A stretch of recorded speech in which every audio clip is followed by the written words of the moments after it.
오늘 우리에게 주시는 하나님의 말씀은 구약 성경 중에 레위기 19장 32절 한 절 말씀입니다. 구약 성경 175면에 있습니다. 레위기 19장 32절, 이 계시의 말씀을 봉독할 때 살아계신 하나님의 음성을 들을 수 있기를 바랍니다. 너는 샌 머리 앞에서 일어서고 노인의 얼굴을 공경하며 내 하나님을 경외하라. 나는 여호와이니라. 아멘. 미국에서 가장 왕성하게 활동하는 노인이 있다면 바로 지미 카터 전 대통령일 것입니다. 현재 그분의 연세가 91세입니다. 근데 나이가 들어가면서 더 많은 인기를 누리고 있습니다. 그는 얼마 전까지만 해도 각종 국제 분쟁의 해결에 가장 탁월한 인물로 평가를 받았습니다. 2004년도에는 노벨 평화상까지 수상을 했고요. 지금도 국제 해비타트에서 펼치는 사랑의 집짓기 운동에 헌신하고 있습니다. 사람들은 나이가 들어갈수록 초라해지는데 그는 나이 들어가는 것이 미덕이다, 그렇게 주장을 합니다. 한 10여 년 전 그분이 책을 썼죠. The Virtues of Aging이라는 나이 들어감의 미덕이다, 이런 책을 썼습니다. 그 책을 보게 되면 이제 연세가 드신 분들은 이런 일을 하면 좋겠다 하는 제안을 했습니다. 그걸 보게 되면 성인 교육, 그리고 오디오북 제작을 하고 가족사를 기록을 하고 집안 정리와 또 모든 것에서 떨어져 지내고 모험도 해보고 인터넷 등을 해보는 그런 것들을 권했습니다. 그러니까 어느 정도의 건강과 경제적 안정이 있으면 이런 것들은 충분히 할 수 있다 하는 이제 그러한 제안이죠. 만약 카터 전 대통령이 우리 한국 이민사회를 알았다면 훨씬 더 많은 걸 찾았을 겁니다. 성인 자녀들 가게일 돌보기, 손자 손녀 돌보기, 살림해주기, 교회 봉사하기, 선교 여행하기 등등 엄청나게 많은 일자리를 찾을 수 있을 거다, 이렇게 생각을 했습니다. 근데 저는 그 내용보다 그 책 제목이 너무나 귀했습니다. 나이 들어가는 것이 미덕이다. 하지만 대부분의 노인들은 자신을 불쌍한 존재처럼 느낍니다. 노인이 되면 힘없고 맥 빠진 그런 하루하루를 외롭게 살아가는 비참한 존재라고 생각을 합니다. 늙는 것을 미덕이라 생각하지를 않습니다. 그렇기 때문에 자녀들만 힐링이 필요한 것이 아니고 부모님들도 많은 힐링이 필요합니다. 노년의 때에 적절한 힐링을 받질 못하게 되면 그분들은 인생 전체를 헛산 것 같은 그러한 참담한 마음을 갖게 됩니다. 그래서 젊은이들은 노인들을 힐링하고 자녀들은 부모들을 힐링하는 그러한 마음을 가져야 됩니다. 잠언서 20장 29절에 젊은 자의 영화는 그의 힘이요 늙은 자의 아름다움은 백발이니라. 즉 청년은 힘이 자랑거리지만 노인은 백발이 영화로운 것입니다. 요엘 선지자는 하나님께서 성령을 부어주시는 그 날에 누가 꿈을 꾸느냐? 노인이 꿈을 꾼다고 했습니다. 오늘 본문에서도 노인은 공경을 받아야 될 뿐이다, 그렇게 말하고 있습니다. 그러므로 노인 세대는 불쌍한 분들도 아니고 불행한 세대도 아닙니다. 백발을 자랑하고 공경을 받아야 될 세대가 바로 노인 세대입니다. 어떤 사회학자는 19세기가 여성을 발견하고 20세기가 아동을 발견했다면 21세기는 노인을 발견하는 세대가 될 것이다, 그렇게 말했습니다. 21세기 사회는 점점 고령화 사회가 돼갑니다. 그렇기 때문에 더욱 젊은이들은 이 노인들을 공경하는 예법을 배워야 됩니다. 그게 성경의 가르침입니다. 노인은 공경을 받고 또 스스로 노년에 대해서 긍정적인 마음을 가지셔야 됩니다. 예일대학의 공중보건학과 교수인 이 베카 레비는 노인들에 대한 연구에서 노인들이 자기의 노년을 어떻게 생각하느냐에 따라서 수명에 큰 영향이 있다 하고 발표를 했습니다. 즉, 자기의 노년을 긍정적으로 보는 사람과 자기의 노년을 부정적으로 생각하는 사람은 수명 차이가 7년이나 납니다.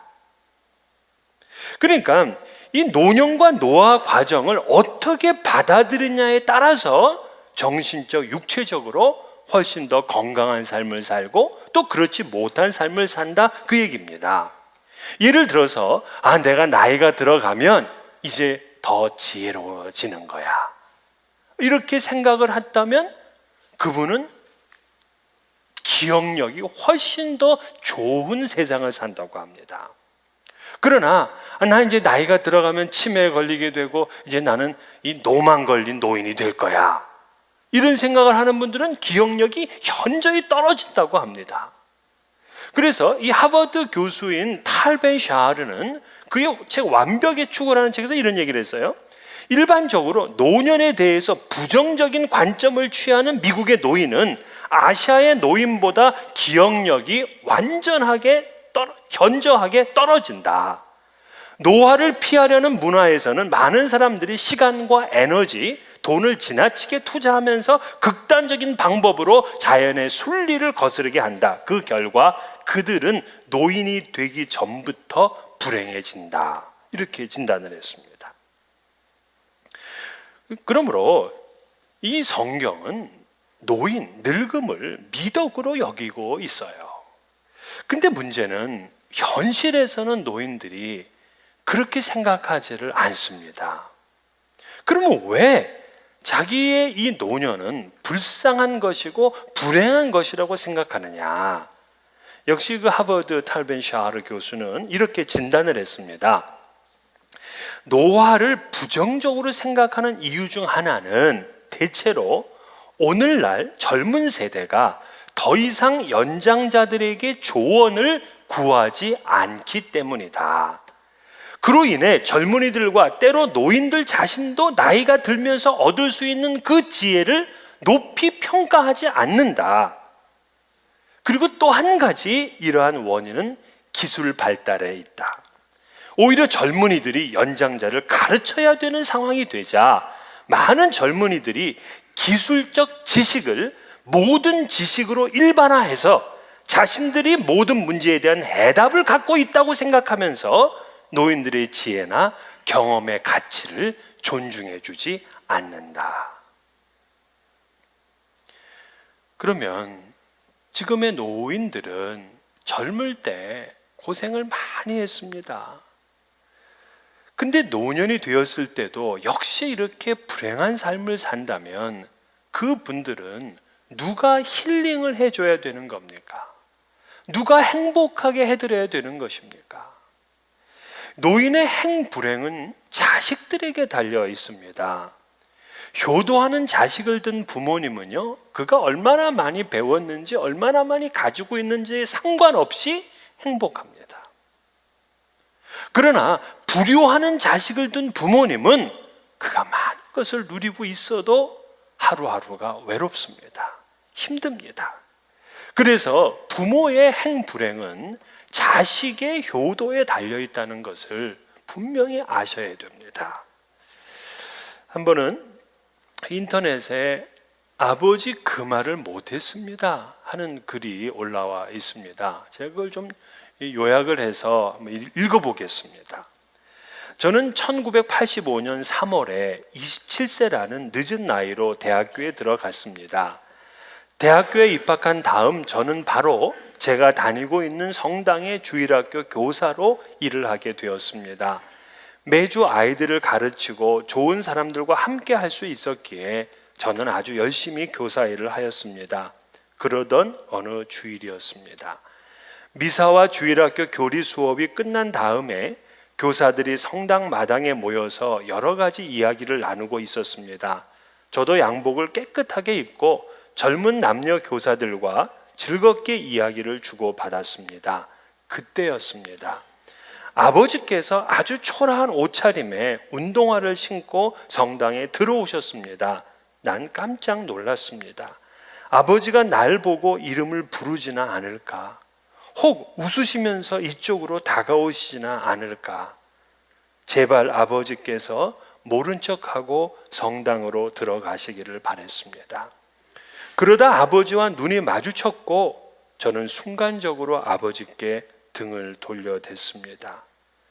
반가운 표정으로 저를 향해 들어오시는 아버지께서는 그런 저의 모습을 보시곤 조용히 성당 밖으로 나가셨습니다. 아주 짧은 순간이었지만 그 순간만큼은 아무런 일도 일어나지 않은 것이 얼마나 다행스러운지 몰랐습니다. 그러나 잠시 후 저는 제 자신이 무슨 짓을 했으며 어떤 행동을 한 것인지를 깨닫기 시작했습니다. 다른 사람도 아닌 바로 나를 낳아주신 아버지를 부끄러워 모른 척 한 것입니다. 주일학교 교사들은 대부분 젊은 청년들이었습니다. 예쁜 처녀 선생님들도 있었죠. 그 선생님들에게 초라한 나의 아버지를 도저히 인사시킬 수가 없었습니다. 초라한 차림에 낡은 운동화를 신고 계신 그 분을 제 아버지라고 말할 수가 없었습니다. 집으로 돌아왔을 때 아버지께서는 아무 일 없었다는 듯 저녁밥은 먹었느냐고 물어보셨습니다. 그리고는 아까 내가 선생님으로 있다는 성당에 잠깐 갔었는데 참 좋더구나. 그런데 너가 바쁜 것 같아서 그냥 둘러보기만 하고 왔단다.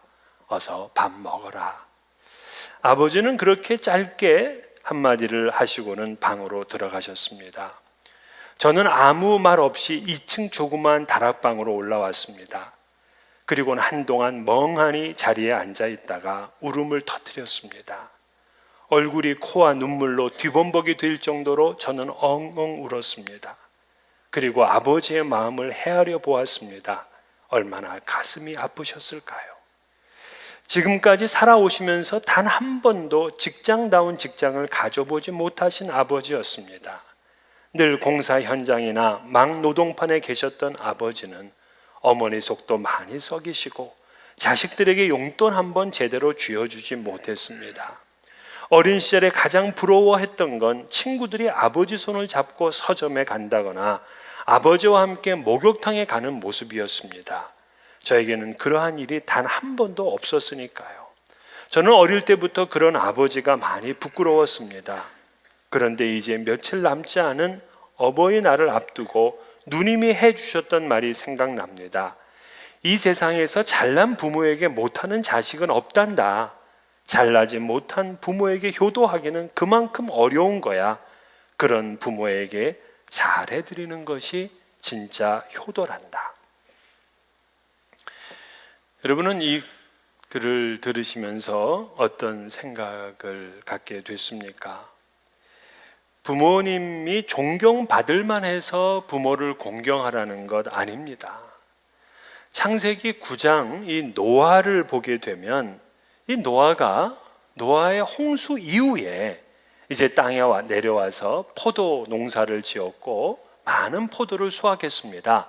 그리고는 그 포도주를 만들었는데 포도주에 본인이 취해서 이 빨가벗고 그리고 그냥 잠을 잤습니다. 이것을 보았던 둘째 아들 함이 그 아버지의 하체를 보고서는 너무나 부끄러웠습니다. 그리고는 밖에 나가서 자기의 두 형제에게 이 사실을 알렸습니다. 그러자 두 형제는 깜짝 놀라서 윗도리를 가지고 뒷걸음질을 쳐서 그 아버지를 덮어줬습니다. 창세기 9장 23절은 이렇게 말하죠. 그들이 아버지의 하체를 보지 아니하였더라. 함은 아버지의 수치를 부끄럽게 생각했습니다. 그러나 셈과 야벳은 아버지의 수치를 보지 않았습니다. 놀랍게도 이것이 복과 저주의 갈림길이 되었다는 사실에, 물론 아버지가 잘한 것 아닙니다. 아버지 잘 못했습니다. 치명적인 실수를 했습니다. 그런데 아버지의 수치를 보면서 부끄럽게 여기고 고자질했던 이 자식은 저주를 받고 결국 형제들의 종이 되었습니다. 반면에 아버지의 수치를 덮어준 자식은 하나님의 복을 받았습니다. 여러분, 재미난 건 자식들이 복 받으려면 어느 대목에서 복을 받아야 되냐면, 노아의 방주를 만들 때 함께 협력해서 방주를 만들었다, 이때 복을 받아야 되지 않습니까? 그 방주, 그 1년 동안 그 힘들게 방주 안에서 잘 버텼다, 이럴 때 복 받아야 되는 것 아닙니까? 그러나 성경은 그 노아의 자식들이 복 받은 걸 딱 한 번 얘기를 하는데, 아버지의 수치를 덮어주었을 때였어요. 아버지의 실수, 아버지의 잘못을 보지 않았기에 그 자녀들이 복받은 자녀가 됐습니다. 잠언 23장 22절에 너를 낳은 아비에게 청종하고 내 늙은 어미를 경히 여기지 말지니라고 했습니다. 부모님을 가볍게 여기지 말라는 것입니다. 중국의 이 고서인 예기, 그 예기책에 보게 되면 군자는 그 어버이의 과오를 잊어버리고 그 장점만을 들어 존경한다, 그렇게 썼습니다. 아버지의 수치가 부끄러우면 소인의 길을 가는 것이고, 그리고 아버지의 수치를 덮어줄 만한 자녀면 그것은 군자의 길을 가는 것입니다. 즉, 부모님을 사랑하는 자녀가 바로 군자입니다. 우리는 이 땅을 살아가면서 부모님의 은혜를 잊고 지낼 때가 많습니다. 그러나 세상은 그 부모님의 은혜를 이렇게 노래합니다. 높고 높은 하늘이라 말들을 하지만 나는 높은 게 또 하나 있지. 낳으시고 기르시는 부모님 은혜, 푸른 하늘 그보다 더 높은 것 같아. 하늘보다 더 높고 바다보다 더 깊은 사랑이 우리 부모님의 사랑이다, 그렇게 노래를 합니다. 사실 우리의 부모님들은 지금까지 힘들고 어려운 세상을 살았습니다. 일제시대, 또 6.25 전쟁, 그리고 숱한 혁명을 겪으셨습니다. 또한 이 이민까지 오셔서 자식 키우기에 평생을 바쳤습니다. 부모는 못 배웠지만 이 자식은 박사라도 받게 하려는 그러한 욕심으로 뼈가 부러지도록 그렇게 일을 했습니다. 부모는 못 먹더라도 자식의 배를 굶기질 않았습니다. 부모는 못 입더라도 자식은 좋은 옷을 사주었습니다. 자식만 잘 될 수 있다면 내 온몸이 부서져도 좋다, 그렇게 말씀합니다. 가슴이 찢어지는 한이 있더라도 끝까지 참습니다. 심지어 자식을 위해서라면 불에라도 뛰어들 수 있습니다. 자식을 위해서라면 100번, 1000번도 죽을 수 있다 하시는 분이 바로 부모님입니다. 그런데도 그 부모님들은 자녀 앞에 서게 되면 늘 죄인 같습니다. 그래서 부모님들이 자녀에게 하기 싫은 말 3가지가 있다 그럽니다. 첫째는 자꾸 아프다고 말하는 것 하기 싫습니다. 두 번째는 외롭다고 말하는 것도 하기 싫습니다. 세 번째는 먹고 싶은 것 있다고 말씀하기를 싫어합니다.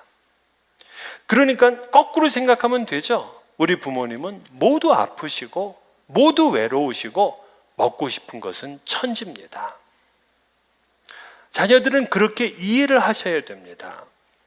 그래서 오늘 우리 어버이 주일을 맞이하면서 부모님을 어떻게 사랑해 드릴까? 말로만, 마음으로만이 아니고 우리의 몸으로, 또 물질로 우리 부모님을 잘 섬겨야 되거든요. 그분들을 힐링해 줘야 됩니다. 이 첫 번째는 부모님의 건강에 관심을 가지셔야 됩니다. 말씀을 안 한다고 몸이 안 아프신 것이 아니에요.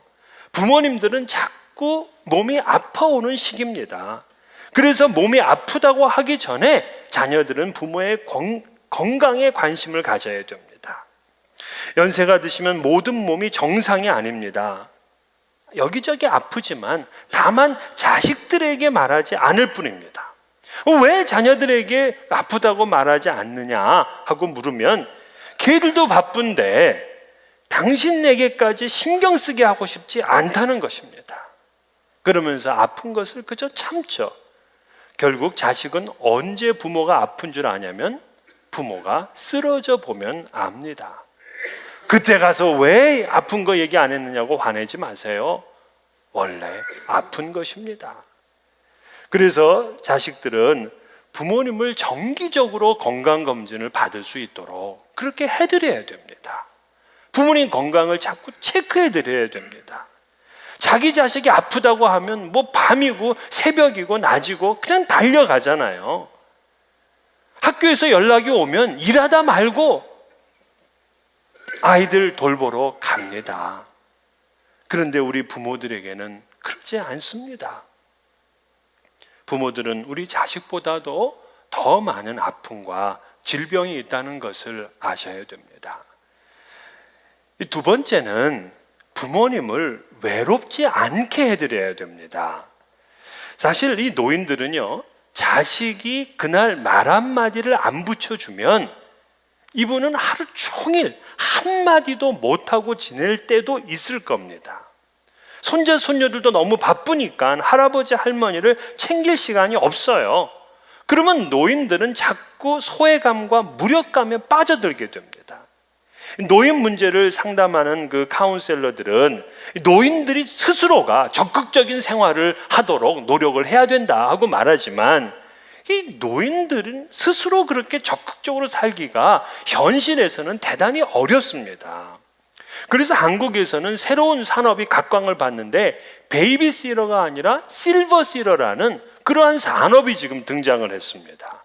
그래서 그 노인들을 만나서 말해주고 그리고 같이 목욕탕도 모시고 가고 그리고 영화도 함께 봅니다. 심부름도 해드립니다.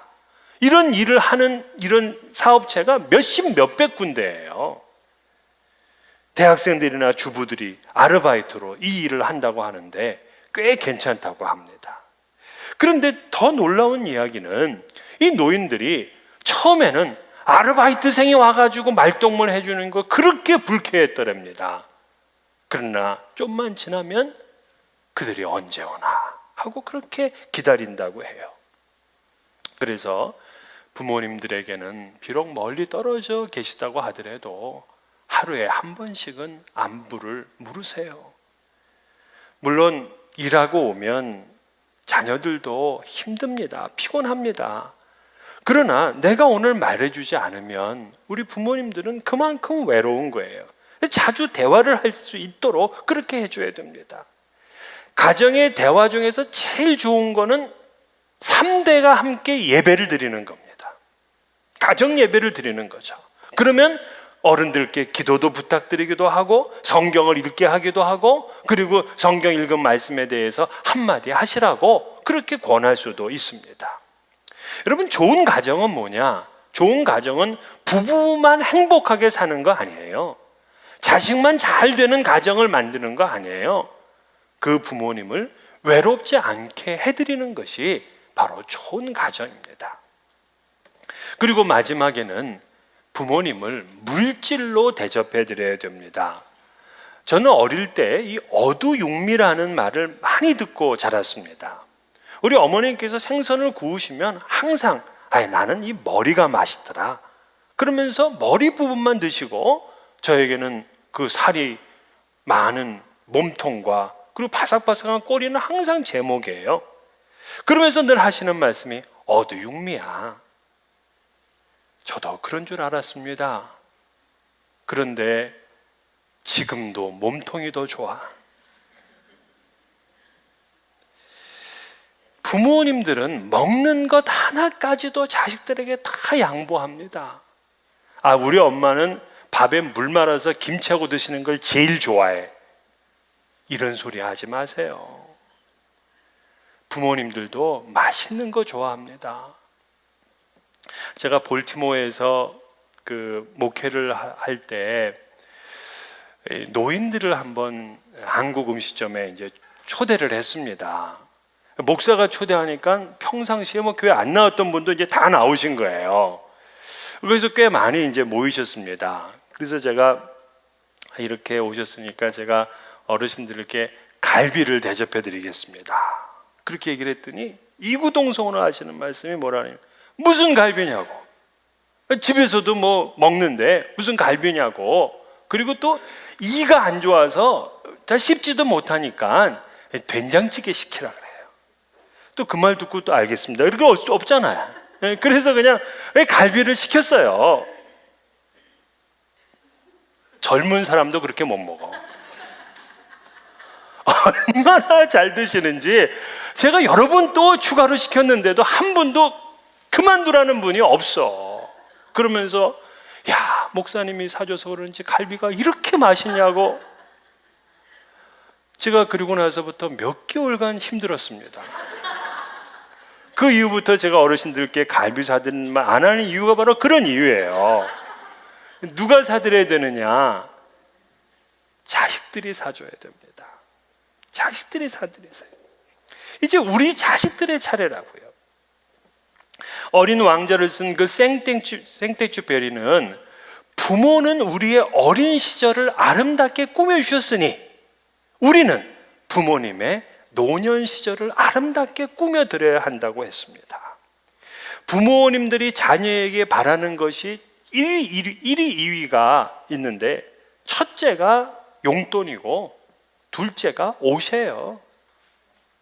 무슨 부모가 반듯하게 잘 자라고 뭐 행복하게 살고 그거 아니라, 부모에게 바라는 거 첫째가 돈, 두 번째가 옷, 세 번째까지 얘기를 하면 외식입니다. 그러니까 부모님들을 집안에만 모셔두려는 걸 하면 안 됩니다. 돈 벌어서 뭐 하냐고요. 불효자 소리를 들으면서 그 쌓아놓으면 뭐 하냐 말이에요. 부모님들은 마음만 아니라 돈을 써야 됩니다. 특별히 노인들이 감동을 받는 거는요, 아들과 딸이 해주는 것보다 사위 며느리가 해주는 것을 더 좋아하신다 그래요. 사실 자녀가 뭐 용돈을 주고 옷을 사주는 거는 뭐 좀 당연하게 생각을 합니다. 그런데 어쩌다가 사위가 옷을 한번 사주게 되면 그냥 이건 막 참 만나는 사람마다 자랑합니다. 묻지 않았는데도 내 사위가 사준 거라고 그렇게 얘기를 하죠. 며느리가 시어머니, 시부모님을 모시고 함께 여행을 갔다 왔다, 이건 막 자랑하고 싶어서 미칩니다. 네? 여러분, 노인을 기쁘게 해드리는 거는 어렵지 않아요. 노인을 기쁘게 해드리는 거는 아주 쉽습니다. 성경에서도 내 부모를 즐겁게 하면 너를 낳은 어미를 기쁘게 하라, 그 부모님을 즐겁게 기쁘게 해드리라 그랬는데, 그거 어렵지 않은 거예요. 어려운 건 뭐가 어려운 거냐? 자식들을 기쁘게 해주는 건 너무나 어려워. 여러분, 이 아이들이 막 그냥 핸드폰 갖고 싶어가지고 막 난리야. 이걸 그냥 오매불망 아빠 엄마가 핸드폰 사주길 바래. 사줬어. 자, 이 감사의 마음이 1년 갈까요? 한 달 갑니까? 하루는 갑니까? 안 가. 그러나 부모님께 잘해드리게 되면 이거는 몇 년, 몇 달 가요. 부모님이 자식들보다 훨씬 쉬운 겁니다. 그러니까 조금씩 아껴서 용돈을 좀 드리세요. 부자라도 드리세요. 그 부모님이 부자라도 드려. 효도하다가 망한 사람 이야기를 들어보셨습니까? 효도하다가는 망할 수가 없어요.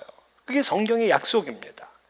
에베소 6장 2절 3절 내 아버지와 어머니를 공경하라, 이것은 약속이 있는 첫 계명이니 이로써 내가 잘되고 땅에서 장수하리라. 부모님을 공경하고 효도하는 자식이 잘되고 형통하고 장수한다. 그리고 그 자녀에게도 복을 받게 되고요, 하나님께 인정을 받게 되고요, 교인들에게도 존경을 받게 되고 주변 사람들에게 칭찬을 받게 됩니다. 효도 잘하는 것이 큰 사업하는 것보다 훨씬 나은 장사예요. 오늘 본문 말씀에 너는 샘머리 앞에서 일어서고 노인의 얼굴을 공경하며 내 하나님을 경외하라. 나는 여호와니라. 자, 여기서 샘머리라는 것은 백발을 말합니다. 백발이신 어르신 앞에서는 일어서라. 그리고 그분들을 존경해라는 거예요. 그리고는 이 명령 맨 끝에 나는 여호와이니라 하고 말씀을 맺었습니다. 이는 뭐냐? 모든 신 중에 신이시오 전능하신 하나님의 명령이라는 말이에요. 결코 거역할 수 없는 하나님의 엄중한 선언입니다. 여러분이 하나님을 사랑하십니까? 그의 말씀을 사랑하십니까? 그렇다면 아버지를 공경하시고 어머니를 사랑하십시오. 이 시인 피천득은 어머니의 사랑을 이렇게 고백했습니다. 내 인생에 간절한 소원이 있다면 나는 여전히 어머니의 아들로 태어나는 것입니다. 이런 소리를 들을 수 있는 부모라면 얼마나 행복하겠습니까? 이 말 한마디가 부모님을 힐링시키는 것이거든요.